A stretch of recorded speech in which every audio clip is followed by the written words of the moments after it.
A Ukrainian mayor who was psychologically tortured by Russian forces for 6 days after he was kidnapped said his life and the lives of civilians was worth zero to Vladimir Putin's men.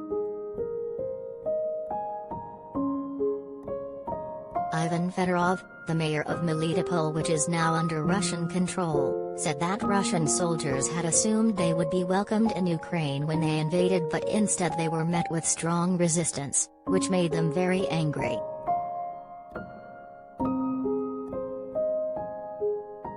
Fedorov was abducted on March 11 after Russian forces seized Melitopol in southeastern Ukraine and kept for 6 days before he was released in a prisoner exchange on March 16, Kyiv said.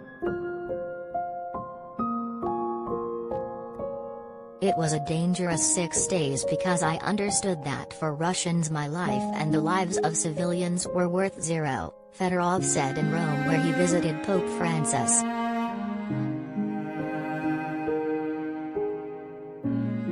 Describing his detention by Russian forces in Melitopol's police department, Fedorov said, "They came to me at night with 5 or 7 soldiers and spoke for about 4 or 5 hours, hard dialogue.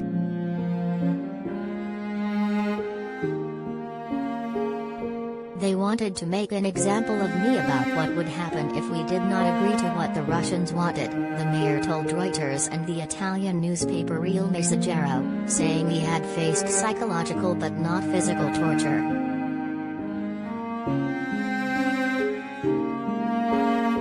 Russian soldiers assumed that they would be welcomed, but they were not.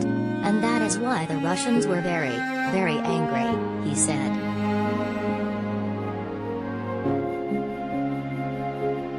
There is no food in my city. There is no pharmacy. Half of my city is wrecked. More than 200 people have been kidnapped. It is not safe to walk the streets, he said.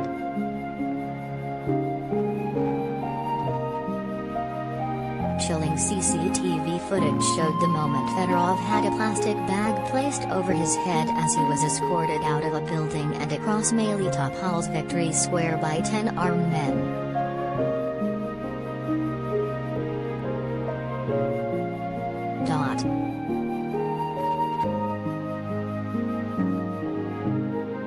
Video posted online shows a Russian soldier forcefully shoving one protester back into the crowd of demonstrators chanting anti-Moscow slogans.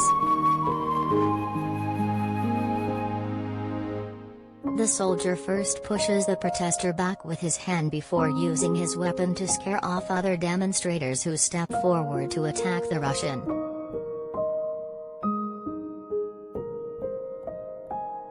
Fedorov, who said he remained in regular contact with the people of Melitopol, said he had invited the Pope to visit Ukraine because maybe he can stop this war.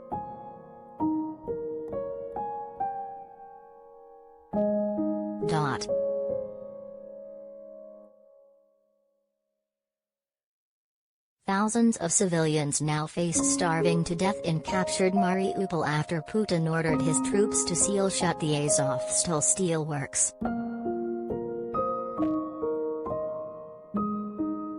The complex was the last bastion of Ukrainian resistance in the port city, but Putin has ordered his forces to completely block it off, so even if Lie cannot escape. Soldiers and civilians trapped inside have no food or water, and Ukraine's foreign ministry is desperately appealing for an evacuation route to get them to safety.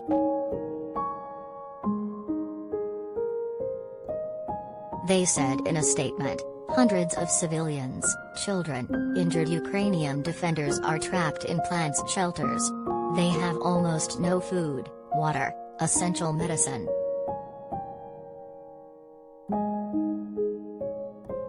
An urgent humanitarian corridor is needed from the Azovstal plant with guarantees people will be safe.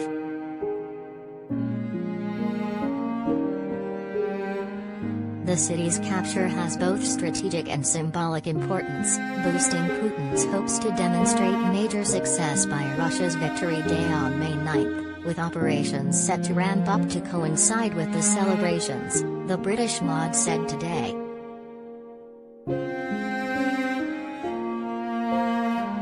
Putin gave the abducted order to Sergei Shoigu, his defense minister, who had previously told his boss more than 2,000 Ukrainian fighters were still holed up in the vast plant, which has a sprawling labyrinth of tunnels underneath it.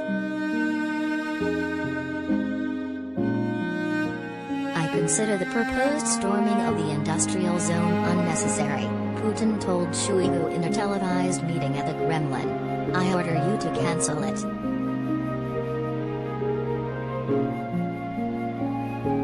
After Shoigu told him Moscow controlled the city, apart from the Azovstal steel plant, Putin hailed the successful liberation of Mariupol.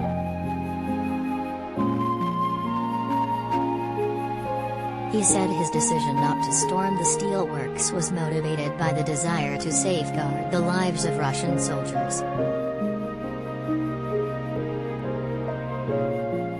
"There is no need to climb into these catacombs and crawl underground through these industrial facilities," he said. "Block off this industrial area so that a fly cannot not pass through." Shoigu confirmed the plant was securely blocked.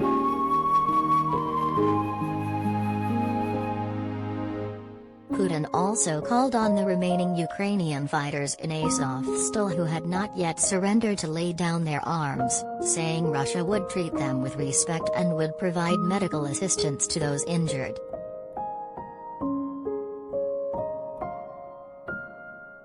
Leaving the plant in Ukrainian hands, however, robs the Russians of the ability to declare complete victory in Mariupol.